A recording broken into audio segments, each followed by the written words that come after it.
位伫台南安南区的台港国家公园管理处，这几年来积极投入自然生态保护，持续运用多元的方式，互民众熟悉台港地区。现在因推出一个台港饮食文化特展，透过过去传承落来的饮食，互民众了解这个地区的文化。这个特展的源头，就是正台港国家公园管理处所出版的《寻访台港古早味》这本册，当中对食材的取得、煮的方式，到食饭所使用的器具等等，展现出这片土地的故事。人讲吼，这个靠山食山吼，靠海食海啦吼。按这靠湿地、靠海的吼，就是靠这个台港这个所在。吼，这特别这个特展的缘由吼，刚刚主持人有特别稍微提到哈，我们在104年的时候，有特别委托105年的做了一个台江古早味的那一本书，有一本书叫《台江古早味》哈，这个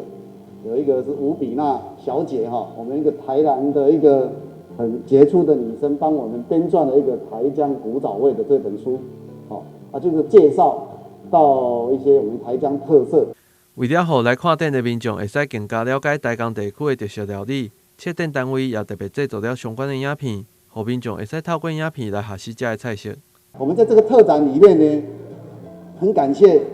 这个回乡这个陈老板这里哈，陈总这里他的团队帮我们把这个那一本书台江古早味的一些特色我们讲说有什么样的食材，在什么地方就有什么样的食材。这个食材呢，要用什么样的机器去捕捉，然后呢，在哪个地方去呈现出来？然后我们这边还有特别去拍了一些在地的这个菜单，可以透过 QR code 呢去看看人家怎么料理，让大家学习说这个在地的台江的饮食是怎么去操作出来去弄的。除了饮食以外，展区当中也特别介绍了台港地区3个社区。社区规划了充满特色的社区小旅行，过程当中嘛会使体验到在地的饮食。伫台港地区会使有遮尔丰富的食材，上重要的原因也是当地的环境。所以台港国家公园管理处也希望民众会使共同来守护这片土地。台南新闻郭博义采访报道。